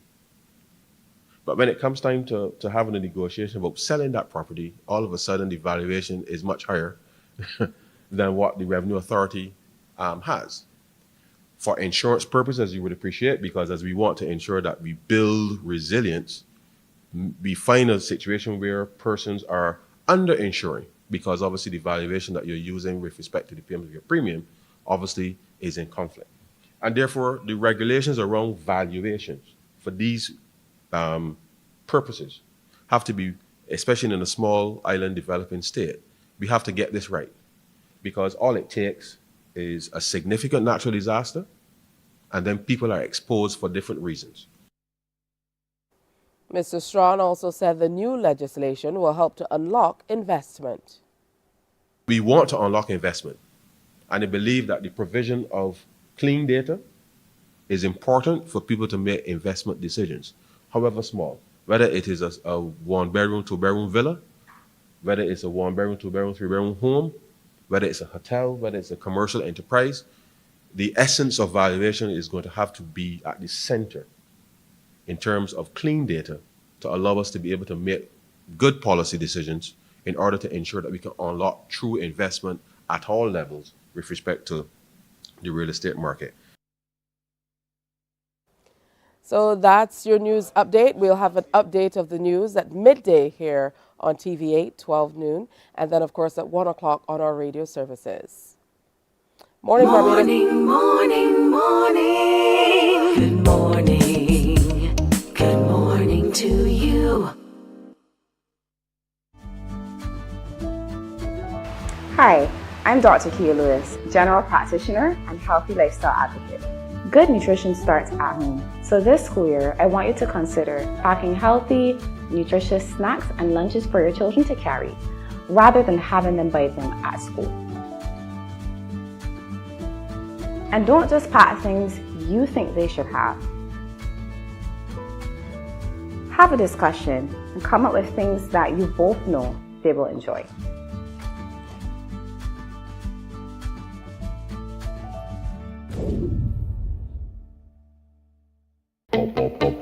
We enjoy a game of dominoes and singing karaoke. I just love cruise. When you love me just a little bit longer. You get to relax and have a drink and listen to some nice music. It's something different. It's spectacular. It's fabulous. You know, it's a different feeling altogether. I never feel so good. Morning, morning, morning. Good morning. Good morning to you. Welcome back to Morning Barbados. CBC is celebrating 60 years, and of course, we are celebrating with Rise Reggae and all that they are doing. So we are very pleased to have a reggae icon in studio with us who will be part of the headlining platform for the upcoming show. Good morning and welcome to Morning Barbados. Thank you for having me, my dear. And it's a pleasure in Barbados. As I always say, Barbados is my home away from home. So, Barbados, good morning. And we claim you as a home away from home too. Your music is music that we have really grown up on when we talk about our love for reggae music, our love for dancehall music, and generally the genre. I think artists like you really help to shape what we've loved through the years, and even now. Talk to me about your first time here in Barbados, if you can still remember. You've been here so many times. Actually, I don't remember my first time, but I've been, as I said, I've been here in Barbados a lot of time. I should have owned some property here, but unfortunately, time is not finished. So, you don't know what the future brings. For artists like you who have such an iconic place in music generally, how difficult or how easy is it to kind of navigate the space of making new music while all of your performances, people want to hear a lot of the classics? That must be quite challenging. Well, I do what I do, and whatever they want me to do, I'll do. So, pleasing the people and the people pleasing me. So I feed off of them and they feed off of me. So, I mean, whatever they want me to do, I'll do. When did you first realize that you had such an iconic and unique sound? Actually, I still don't realize. I just have a love for music, and that's what it's all about for me. And the world follows, so it's a good look. What about the music through the years? Are there any particular songs that you think have elevated the way you think of music, or songs that hold a particular fondness in your heart? Well, I love music that uplifts people in a positive way. You know what I mean? And we continue, the journey still continues. So that's supposed to change the lyrical content in the music. They take it dancehall now, but the world is, the music, I should say, is going the wrong path, because dancehall not supposed to be about sex and guns and ray, and that's where they're bringing it to, and now they're talking about donks and bonks and wrong message. We need a positive. We need to keep the music positive, like from start. How do you think you'll be able to kind of rein that in at a stage where, you know, that music in itself, or that part of the music, that offshoot of the music is so entrenched these days? Well, tell you what, I'm sorry for the next generation of musicians, because any of them not following the route, they have problems. Because 20 years from now, where they gonna be and what kind of message? I remember that now, music business has no pension in it. Your pension is the quality words that you put together. That's your pension in it. That and the next generation can come and say, I like this song and I like what it's all about. Let's do a different version of it, or updated version of it. So, as I said, go back to Bob Marley. Bob Marley used consciousness and conquer the world. And that is the road to follow, really. So if the next generation is not doing that, they're in serious problems. Do you think that's what you and your contemporaries, people of your generation, did in terms of bringing the music to the next level? That's exactly what we did. Because even my new single out now, which is called Money is the Drug, you know what I mean? I need to check it out. And then my new album that is coming is called Life, Love, Humanity. We taking up back the whip to say, you know what I mean? If we leave this genre to them, they're gonna ruin it. It's gonna ruin it anyway at the moment. Because the world and TikTok, people is losing their morals nowadays. I mean, TikTok is paying you to be stupid on TikTok. So people is doing crazy things on this social media platform, which is not a good look. All right, let's talk about this new album that you've made, and how long it took you to get to this place where you have a new album out. We've been working on the album from 2022, and actually we're still not finished yet, because we're not making no bamboo fire album. We're making a logwood fire album that can stand the test of time. That's important for icons like you, of course. Very important. All right, so you're here this weekend for some serious business. Barbadians absolutely love you and love your music. I love them too. You know, what can we look forward to once you hit the stage? You know, we're not going to hold you to the fact that you don't have a property here yet. You still have time. I have a really great realtor, and I can set things up for you. So, you know, you're not getting away from that comment at all. First things first, before we go any further, I would like to big up my friend Freddie. I heard that he get a stroke. Freddie, I love you, bro. Thank you for bringing me here a lot of times to perform for the Barbadians and people them. But I heard that you're sick, so I'm saying, Virgin, get well and make sure you're saying your prayers. God is not sleeping. Yeah, absolutely. Freddie is one of those people who, you know, who has done a great deal for music in Barbados in terms of So Freddie, big up yourself, Virgin. Through the years, yeah? Yes. So, you know, don't think that you could run away. I'm still talking about that piece of land. Anyway, we'll talk about that afterwards. Yeah, he's trying to change the subject. That won't work. Actually, I'm not. I was just bigging up Freddie because he's my friend. That's all right. So let's talk about the Rise show and what we can expect for you this weekend, from you this weekend when you hit the stage. that question is all about this now. You said what they can expect. You can expect me to sing my songs that you know me for, and then you're gonna get some new ones. Well, you're definitely gonna get my new single, "Money Is the Drug," and that's what you're gonna expect from Barrington Levy, to perform and do my songs them, and then go home. What's your most request? Not go home, go to the hotel. What's your most requested song throughout time? I don't know, as you've performed and traveled, is there any particular songs, or are there any particular songs that are so heavily requested that you can't take them out of the set? I have quite a few anthem in my catalog that people always requested. They requested Broader Than Broadway and I'm a Sensi. And there's some songs that I did back in my earlier days that when I go a certain place, like for instance, I was at the airport when I was coming into Barbados, and this lady was singing a song to me that I was like, "Lady, where do you know that song from?" She said, "Huh? That's what you should know." Because it's not a song that I really perform on stage. From I do that song, that's it, that's there. I didn't know that she would dig up and find that song. I don't know where she found it from, but she was singing it. Actually, she was one of the customs officer. All right. Do you still travel and perform as much as you did before, or have you slowed down a little bit? Actually, no. It's now. It's now is the real thing, because the world just recognized and realizing about reggae music and the icons them in the business. So, true majority of the icons them drop out.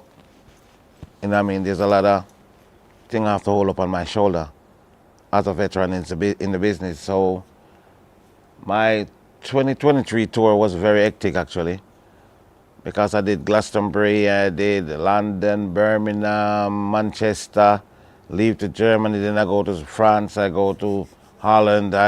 It was just hectic. And then this year now, they start to book already. So you know what time it is. By this now, my new album will be out. Yeah. What are some of the most exciting things that have happened through the years with you on tour and sharing your music in this way? Is when 2023, I wake up and somebody called me and said, "Congratulations." And I said, "For what?" And they said that you are now nominated in Rolling Stone magazine, top 200 best singers of all time. Wow. That is more than the Grammy for me. Yeah. Yeah, that was a very good achievement. That's truly iconic. So congratulations from us as well. Thank you, my dear. Yeah, and this album, what can we look forward to in this album? I know you said that you've been working on it since 2022. What's contained within?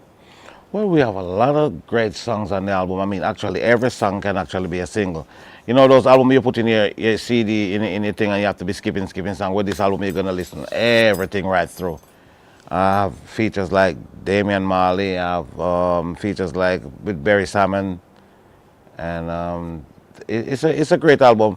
It's actually a collector's album that somebody can say, yeah, it's one of Barrington Levy greatest. Are you bringing in some of the old tracks, or is it completely new? It's completely new. All right. Are there any themes running through that you're building on, or is it just? I'm on a spiritual journey at the moment. Tell me more about that. Because when I look and see what's going on, I mean, people don't remember. A lot of people don't remember God anymore. You know, I mean, money is everything for them, and then they have to realize that money is just an illusion, and not the most important thing is the Almighty God who wake you up in the morning and you say, "Thank you, Lord, for waking me up." You know, we need to keep it that way. You know, I mean, I know that God is not sleeping. All right, well, I'll be somewhere in the audience waving or waiting for you to play my favorite Barrington Levy song. And that one is one? To Experience. Okay, no problem. Yeah? I got you. Yeah? So you'll be singing that one, of course. That's one of the anthems that I'm sure people request as you travel across the world and share the music. Well, they sing that one like, whoa. Yeah. Definitely. How has the landscape changed through the years? I know you mentioned that quite a few of the icons have gone to the great beyond. You know, you're one of a generation that, you know, as you mentioned, with music that has built from a previous generation. And I know that there are quite a few who are coming after you who are working on building that too. But how has the landscape changed for you in terms of your iconic performances around the world? Well, when I just started out, I mean, there are certain places that we have to fight to go on it and to be there. Now, they reach it out to us to say, yes, we need you now. Like, for instance, Glastonbury Festival is one of the biggest festivals ever played in England. And they reached out for me in 2023. And I was living in England for a long time, hoping that they would bring me in, but nothing beat time. Nothing happened before the time. So I see a lot of changes in the business. I see other people that other cultures is taking up the music and then making it even better than what's going on in Jamaica right now. And then when they get the Grammys now, they're not Jamaican, so how they get the Grammys? No, they get the Grammys because they're doing quality reggae music. And reggae music it was owned by Jamaicans, and then other countries are taking it up and do a better job than them because they just throw down the whip and just leave it like that and doing anything and saying that's what the people want. If you continue feeding the people with turned cornmeal, over time they're gonna get immune to it, don't it? So if you keep on putting out negativity to the people, the next generation, especially the kids, they're gonna just follow the trend. But if you put out positive words of wisdom, that's what they're gonna have no chance more than to just continue following positivity. All right, well, that's wonderful stuff. Good to hear you. Thinking in that way, and I know that it's been an interesting last few years, most certainly for entertainment and music. I look forward to that new album, and I certainly heard everything you say. I know that when we're thinking about what artists are listening to, we like to think that they might be listening to their own music. But what do you like to listen to, Barrington Levy? I listen to every music. I listen to Chinese music, even though I don't understand the words, but the melody. No, it's not funny. I'm serious. I mean, if you look at my phone now, there's this lady on my phone right now playing like a violin thing. She's Chinese, but the melody, it's just relaxing. It just takes me places. The energy, in the music. So I listen to yes, ma'am, because melody. I listen to Indian music, Chinese music. I listen to every genre of music, really, because it did say music, and music only spelled one way. So it's music. As long as I can feel energy from it, I'm going to listen. All right, that's good stuff. We look forward to seeing you performing at Rise Reggae, all those iconic hits through the years, and you're going to bring some of the new ones from this new album as well, yes? Well, I'm not a lot, but maybe one song, as I said, my new single that is out now, that is called Money is the Drug. All right, good stuff. Gramps Morgan is going to be there. Barrington Levy is headlining. Taurus Riley will be there. Biggie Irie is going to make an appearance with Dean Fraser and Black Soil Band. It's all coming up. Chris Gale and Indian will be in the house as well. General admission, 120, VIP drinks inclusive. A little bit more. It's at 3W's Kensington Oval, 8 p.m. And it comes off tomorrow night. If you don't have your tickets, I don't know what to tell you. Go get them so that you can experience all this fantastic music. Rise Reggae is what it's all about, yes? Yes, be there. Walk with your tape and leave your machete. Walk with your queen and leave the machine. Everything is going to be crisp and clean. Talk to them here. Talk to them here, Barrington. The mayor. Tell them to come out right here. Mr. Mayor, you need to be there, sir. Support what's going on in the. You're the mayor anyway. You're supposed to be everywhere if you're the mayor. Yeah? You're talking to the mayor of Bridgetown? I don't know where he is or what. Yeah, but if you are the mayor, we don't have a mayor. I would take that role. What did you say a while ago? I said Mia. Mayor. Who is Prime mayor? Minister. Mia Motley. I think you said mayor. I said Mia. I don't know his name. Listen, you're not allowed to say what I say off air. Hold on a minute. I don't know the name of the Prime Minister in this country. I'm sorry. Listen. I just you must know be now. the only Caribbean people who doesn't know. Listen. It's Mia Motley. So now you know. So I told you the name of the Prime Minister. Her name is Mia Motley. And she's a big fan too. Yes, she's going to be there. I don't have to tell her. She's going to be there. I did a music show with her a few years ago where she sat in the radio studio with me for 4 hours and played all the music she loved and talked about how it shaped her life and what she did while she was at university and stuff like that. And your music featured prominently in there as well. Okay, thank you. Thank you, Good stuff. So now you know. Miss Prime Minister. Thank you very much. All right, so tell the rest of Barbados why they should come out to Rise Reggae tomorrow night and celebrate with us. Because you're going to get good, authentic, quality music. So come out. And I said, walk with your tape and leave the machine. Walk with your queen and leave the machine. It's reggae music, baby. Let's get it. Yeah, let's get it. He didn't even perform any of my song. I have to wait till tomorrow. No incentive for me to come out. I'll stay outside of Kensington Oval and listen. No, I won't. I'll be there. Yeah, right. You're going to be there, all right? No. I like your shoes, but they look dangerous, though. Yeah, they're meant to be dangerous. Yeah, you have a song about dangerous. Yeah, not living shoes, dangerously. I'm living dangerously in these shoes. No, don't mess with this lady. You don't want she to kick you with that shoes. Trust me, you're going to lose it. I'm wrapping this interview up. No, you don't. They're not going to wrap it up as yet. You know what I mean? Because so you're in charge? It's not that I'm in charge. I just want to tell people to go and check out my new single. Subscribe to my channel, you know what I mean? Get with Money is the Drug, because some things I see people is doing for money right now, all the world is gone. Yeah. That's why I know that money is the drug. It's true. We're going to continue talking. I'm not going to wrap Barrington Levy up. We're going to continue talking, but you're going to take a break. So we'll be right back. Rise Reggae is where it's at tomorrow night, Kensington Oval. Make sure you get your tickets and come on out. Definitely. Morning, morning, morning. Good morning. Good morning to you.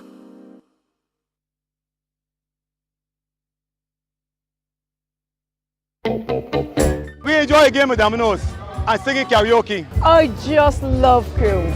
When you love me just a little bit longer. You get to relax and have a drink and listen to some nice music. It's something different. It's spectacular. It's fabulous. You know, it's a different feeling altogether. I never feel so good in a party yet. Follow me to Q in the Community this Thursday. So good in a party yet. You know why? It's summer vacation, and CBC TV8 says laugh a little. Your mid-mornings have now included some family-friendly, side-splitting series like The Partridge Family, Benson, and Designing Women. TV not to be missed this vacation. Weekdays from 10 a.m. on CBC TV8.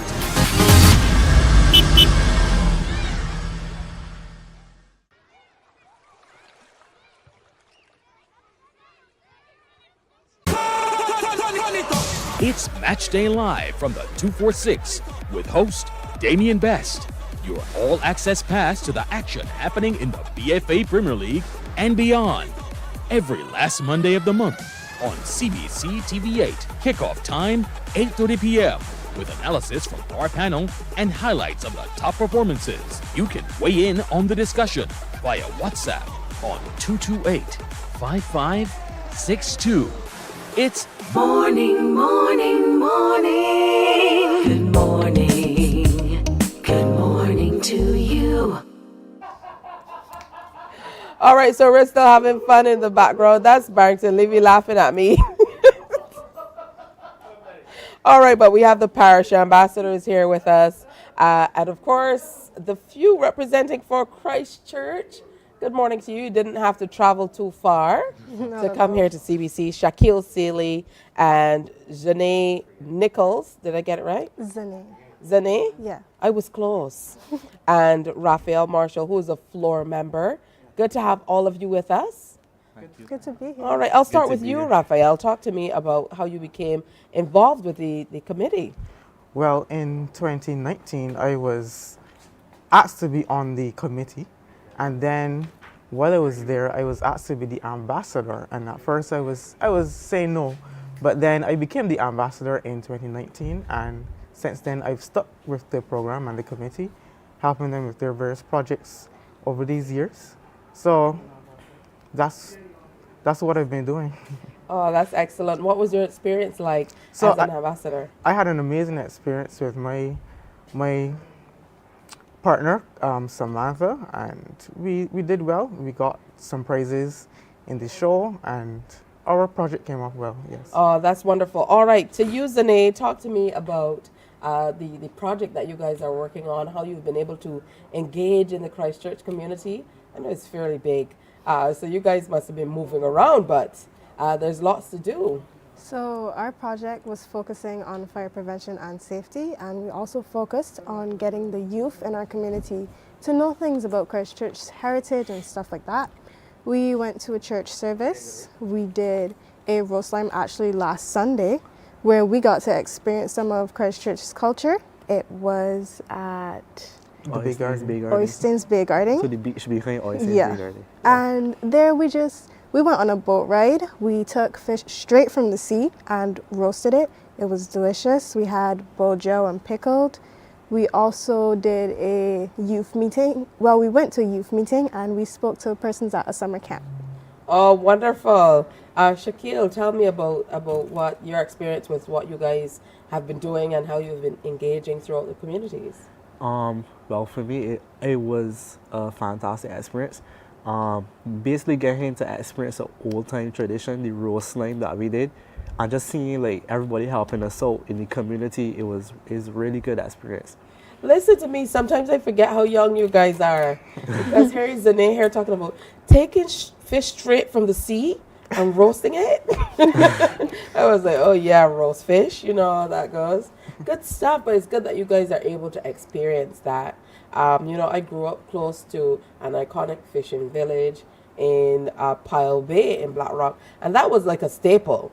I mean, like the people, they used to roast fish, almost, every day. I think they probably still do. I haven't been down there in a minute, but I think they probably still do. So that's wonderful to be able to bring back some of the wonderful cultural things to Christchurch, and certainly in an iconic fishing village itself, Oyston's Bay Garden area. I would imagine it means a great deal. So how are you prepping for this weekend, next weekend, for the big Spirit of the Nation show? I'm going to start with you, Shaquille. Well, we started off by doing rehearsals, practicing our speech, our walk, just to prepare for the show and make sure that we are ready. So I think it's going pretty good. All right, excellent. What about you, Zane? Well, the same thing Shaquille said, and my personal practice, I've just been walking around my house in my heels. I've been walking around just saying the speech over and over so that I can get familiar and accustomed with it. And I take every opportunity that I can to speak it in front of people. So yeah. What are some of the things the committee wants to really get in hand and do as a part of the continued community engagement for Christchurch? One thing that we would love to do is donate some fire extinguishers and smoke detectors to some families that may be at risk. So I would put a pin here for any persons of the corporate Barbados to help us to donate those things to those family members that may be in need. All right, and for you, highlights so far, Shaquille, there must have been some other instances, like if there was one thing that sticks with you, outside of the roasted fish, if there's one thing that sticks with you, what would it be? I would say just the engagement with people, the interactions, and the sense of brotherly love that the community has. I would say that's stuck with me. Wonderful. Zane, what are the spots that we must hit in Christchurch? I would say the lighthouse, just for its beauty. Of course, Oyston's. Oyston's is beautiful at night with the lights. It's beautiful at sunrise, seeing the sun come onto the ocean. I would also say, honestly, any beaches in Christchurch, they're beautiful to be at. Yeah. You definitely have to pass through St. Lawrence Gap too, right? Yes, of course. You need that nightlife. She says, of course. Listen, there's so many wonderful places to see, so many things to do in Christchurch, and I think when we look at our parishes, at this level, where we're kind of separating them and looking at them on merit based on what they bring individually, it really highlights, some of the wonderful places, things, and people who are a part of the community. And I know that's all a part of what you want to do. Make sure you are highlighting all that's wonderful about Christchurch. So all that's left for me to do is to wish you the very best as you move forward. And final word from this year's ambassadors to the people of Christchurch as to why they should come out in this. Is this just orange? Because everybody has some fantastic, fancy name for their particular color. Yeah, this is It's just orange. In this just orange shirt. Kidding, not just. This orange shirt, come out and represent for Christchurch next weekend at the Spirit of the Nation Gala. Your final word for the people of Christchurch as to why they should support the committee, look out for you guys, and embrace all you're doing with your fire safety initiatives, and come out and represent for Christchurch next Saturday. Well, my lovely people of Christchurch, come out and support us. Wear your orange. Is next Saturday, 18th of November. And even bring a friend, bring your granny, children, bring your auntie, bring your friends, and come out and support us. We would really like your support and just help us spread our message across the parish. So yeah. What about you, Zane? I would say you should support us. We're trying to help you with fire prevention and fire safety. Like he said, bring your family. Matter of fact, if you have family from Christchurch, you should be repping Christchurch. Just saying. Just come out, support us. We're here to help you. All right, that's wonderful. I want to thank all of you. Final word for you, Mr. Part of the committee guy. Yes, bring your flags, bring your balloons, bring your horns. Wear orange. That's the most important part. Wear orange and represent Christchurch. Yes. Raphael Marshall is the floor member of the Christchurch Parish Independence Committee. Zane Nichols and Shaquille Seeley, your gorgeous parish ambassadors, looking resplendent in their orange. Yeah.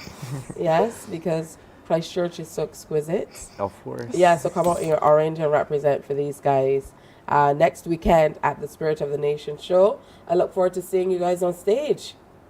All right, it's coming up at the Garfield Sobers Sports Complex the 18th. Get your tickets at Ticket Pal outlets.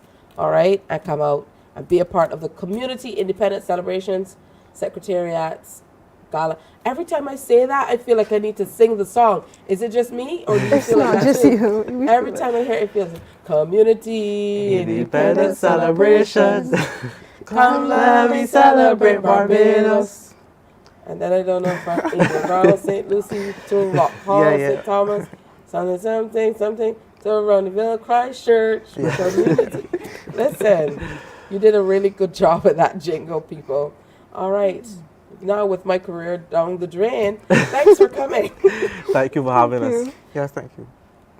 All right, wonderful. Coming up, we are going to meet the ambassadors from another parish, and they are wearing red.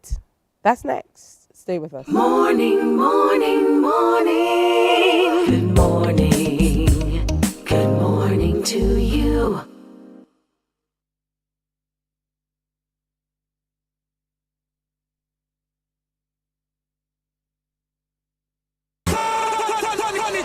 It's Match Day Live from the 246 with host Damian Best, your all-access pass to the action happening in the BFA Premier League and beyond. Every last Monday of the month on CBC TV8. Kickoff time, 8:30 p.m. with analysis from our panel and highlights of the top performances. You can weigh in on the discussion via WhatsApp on 228-5562. It's Match Day Live from the 246. Don't you miss it.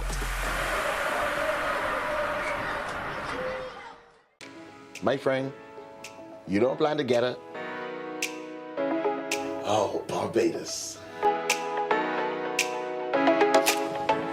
Hey, I'm KB Clean. Join me 6 a.m. until 10 a.m. right here at 94.7, the best and ultimate Bajan experience. My show is called Bajan to the Bone. Don't miss it, Bajan to the Bone. Weekdays right here and only here on 94.7.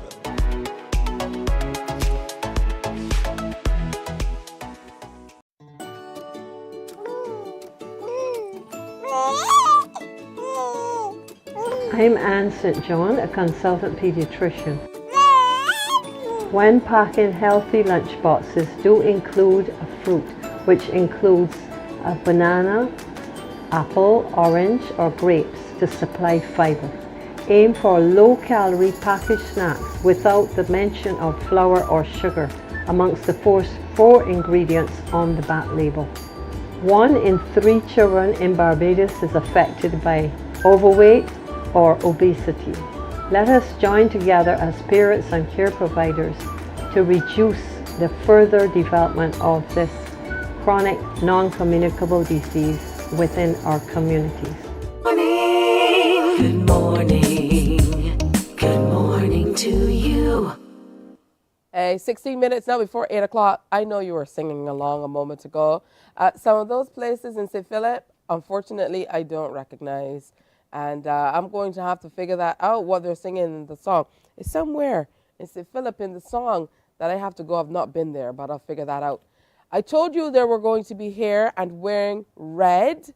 And, it's not St. Philip, it's St. George. Good morning. Good morning. Morning. So good to have you with us. Yes, please. All right, so Ranako Lowe and Ronique Selman are the parish ambassadors for 2023. Congratulations. Yes, please. Thank you. And they've brought along Paula Harris, who's chairperson of the St. George Parish Independent Committee. I know this is certainly not your first time No, it isn't. here or with the committee. Talk to me about what you've been doing in the parish of St. George throughout the last few months. We have been doing walkthroughs. Our theme is we're based on heritage. The ambassadors will speak more about that. However, our topic is heritage, and our parish project theme is identifying our past, igniting our future. So we have been working with the Tuck Band, that's part of heritage, and did tours. We went to Draxhall Plantation. And as I said, the ambassadors will speak more about our walkthroughs. Some rather interesting places we visited. So far, that's what we have been doing. As I said, walkthroughs, church visits, school visits. Lots of things we have been doing in St. George. Oh, that's beautiful. Ronique, what are some of the unique things that you've discovered as ambassador? Because a lot of the times we live in these parishes. I mean, we live here in Barbados, and we just take life for granted. So day to day, you're just to school or work and home, and we don't necessarily take in all the beautiful spaces and places and things to do. So what are some of the new things that you've discovered about St. George? Living in St. George, I have never been to Gun Hill, so I have to highlight that. You are greeted by an amazing view.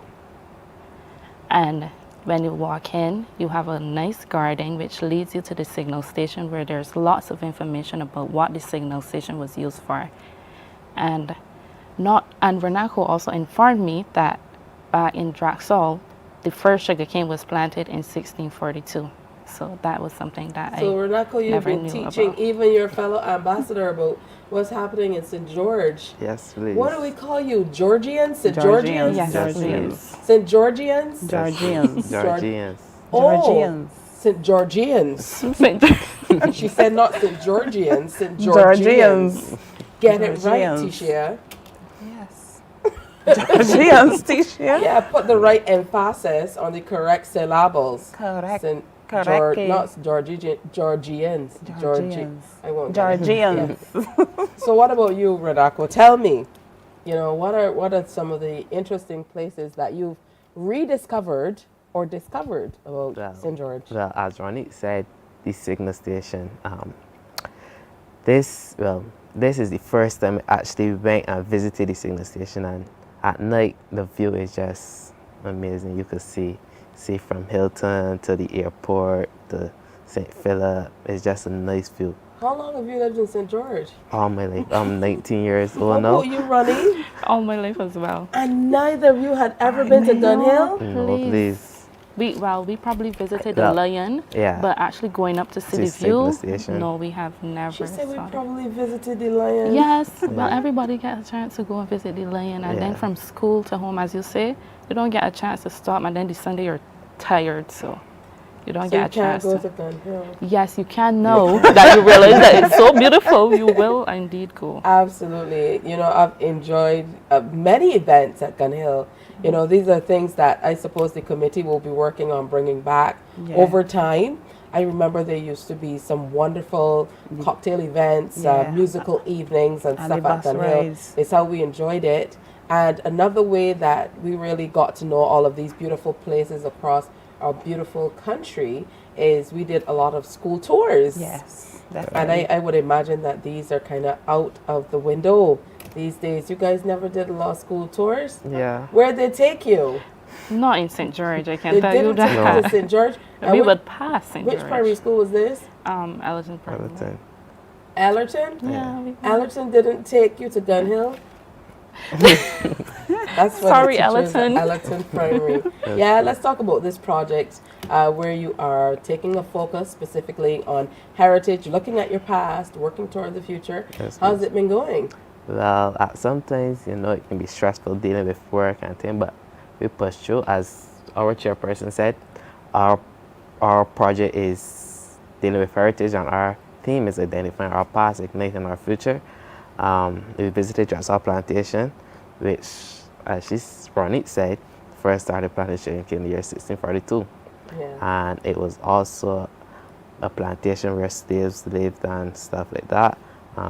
We visited St. Luke's Anglican Church, where Mr. James Sisney, he's buried there. He was one of the oldest guys who lived in Barbados. So yeah. And we have a lot of different heritage spots we went. Oh. As we said, we visited Gun Hill Signal Station. We had a chat with Senator Reverend Canon Dr. John Rogers. I hope I get his name right. He'll understand it, so do I, because I wouldn't have remembered all that either. Yeah. But I will let my counterpart here speak to you more on that. As you said, we learned that James Sisney is buried in graveyard, so we were in the graveyard late. You learned that he's buried in the graveyard? Yeah, at St. Luke's Anglican. And we were in the graveyard there, and Paul is like, guys, let's get out of here. It's getting late. We're in this scaring They wasn't scared. They wasn't scared. They were in the were graveyard, just like looking around, and Yeah. that's where we come across seeing it, and we were like, we have to incorporate this in our program. Wow. And the tuck band, ooh, that was so nice. When we got out in the communities and we saw everyone and we were dancing. They came out and danced and stuff too? Yes, Yeah. please. And you know, majority of them stood at their window, but you know, you see them doing the little. Yeah. Yes, So it to was engage with the movement in the community and yeah. meeting people Yes, who are in please. different parts of St. George. Where are you from in St. George? I'm Draxall. Okay. Draxall too. Actually, she's my neighbor. Yes. So like, it's just like all up to my back door. I was like, Ronnie. Oh my! You know? Every So, day. yeah. Every day he does Ronnie, that? yes. Did he only do that since you guys became ambassadors? Or No. did he do that before? We go back to school together. We live And he in would look through his back door every day Yeah, and go you like, ready "Yeah, for Ronnie." school? He would ask We you, go "Ready to for school?" Parkinson. Yeah, we we went went to to Parkinson. Parkinson. And he's like, you ready for Yeah, I'm ready. And we gone to school. And you both went to Allerton No, too? no, I we went to didn't. St. Jude's. St. Jude's Oh. Primary. Yeah. So he was really excited that he got to go to school with you at Parkinson then. The first day he was 1 year above me. So the first day I'm standing in the school and I'm scared. You can be good, man. Oh, so you had your neighbor there for Yes, you. please. That's good stuff. That's what community spirit is all about. Neighbors who look through their back door and shout things. Yeah, sounds like fun. Really sounds like St. George, and it sounds like you guys are having a really great time as ambassadors for the parish. Yes, I think they made a really great choice this time around. I can see that you two are really enjoying it. Yes, please. Which is commendable. Good stuff. Yes, please. I absolutely love that. I just wish that the two of you had been around some more. But I'm That's true. happy that the ambassador program is helping you to learn more about it. And since the two of you are from Draxall, do you know that in Bajan parlance, there's a little saying about Draxall plantation? No, please. Honestly, I don't know. No? I don't So know. you've never heard the term that people feel you got Draxall and Kendall? Oh. You've never heard that? No. One of the richest Oh, plantations. Paula, you want to make people feel that you're a young girl? You're not sharing with them? Of course, these were some of the richer plantations, the bigger plantations. So if people say you feel like you have Draxall and Kendall, The richest plantations. The You world. got the world and everything. else, Yes. you know? Yeah. So a little piece of something for you, Yes, for please. your young people. But it's wonderful that we're building on heritage and sharing toward the future, which is what the program really is about. Oh, yes, definitely. Yeah, so tell me about the plans of the committee in going forward to continue to engage the community in St. George. Well, for this year, well, the year is soon finished. After the Spirit of the Nation show, Then we have the awards, and we hope for November 24th, we will be having our cricket match at Vaxhall, and at the 25th, we'll be doing a treasure hunt with the Rotaract. So those are part of the independence celebrations that the committee will be doing. That's truly commendable. Good stuff. I look forward to seeing you guys in your colors coming out to represent for St. George. What color are you wearing? What Better color be am I red. wearing? I live close to Kendall. Well, Close to. Close. But you still can. I can look through my back door and shout somebody in St. George. Yeah, but well, if you can look through your back door, then if you should wear red, you know. We know you know a thing or two about looking through the back door. Yeah, but that's good stuff. You know, it's about good neighborly spirit. Yes. And I love that. Renako Lowe, Ronique Selman, and Paula Harris representing for the parish of St. George come out next week in your red and represent for the parish. I'll wear red lipstick. Is that good enough? I'll wear a little bit of each parish in my outfit. But I feel the best color to wear is red, you know. Yeah. You know, just really not the lipstick, you know. You could put lipstick in another color, preferably Christchurch orange. But you know, you could wear a red shirt or even a red jacket, you know. Yes. All right. Let's do. Sounds like a plan. Yeah. Red it might be. Yeah. Red it should be. It will It be. should be. It will. And it'll All right, be. we're going to take another break here. It's been really great meeting the parish ambassadors. Christchurch, they want me to wear orange. These ones want me to wear red. I live in St. Philip, so I might have to wear that color or white. Pardon? That color? Yeah, I mean, there's so many colors I can't remember. all Red. of them. It's I know red. it's white for St. Michael for sure. And I know it's red for red St. for George. St. George for sure. So Because I can see them now. Okay, we're going to... Purple is St. Philip, right? Yes. yes. Purple, royalty. How could I forget that? Of course. Yeah, white for St. Michael, which is my home parish. So many colors to choose from. I don't know all the colors, Paula. Neither do you. We're going to take a break here because Paula wants to embarrass me. We'll be right back to wrap up the weekend edition. Too much fun today. All right, stay with us.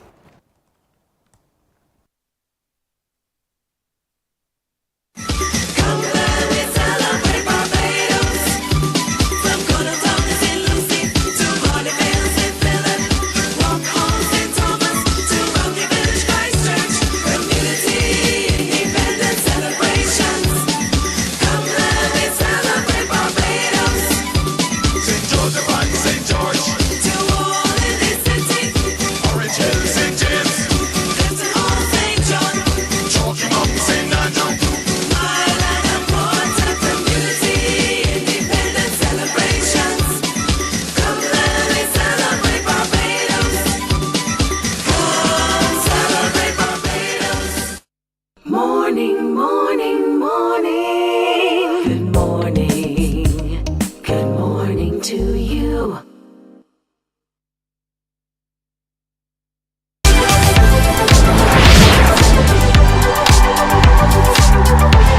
Kids Karaoke is a platform for young aspiring singers to shine and express their musical abilities. Tune in to CBC TV 8 on Mondays at 5:30 p.m. and repeat it on Saturdays at 2 p.m. and enjoy the performances of these talented young singers.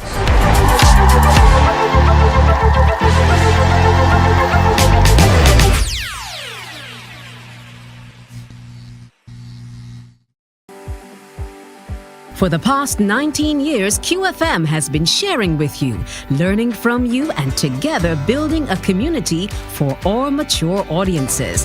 That's why we say Q is good for you. To our Q family, we say thank you for staying connected to Q 100.7 FM. QFM is a station of the Caribbean Broadcasting Corporation. CBC, celebrating 60, connecting Barbadian communities.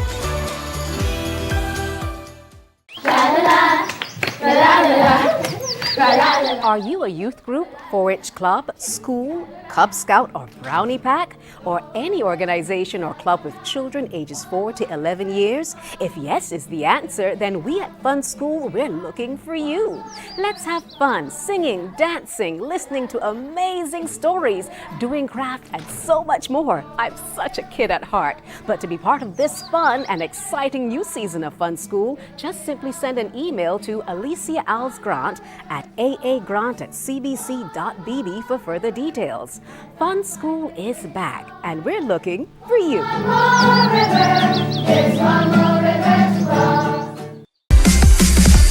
While you go about your business, we go about our business, and that is gathering the news. Stay up to date at CBC News Barbados on Facebook, Instagram, and Twitter.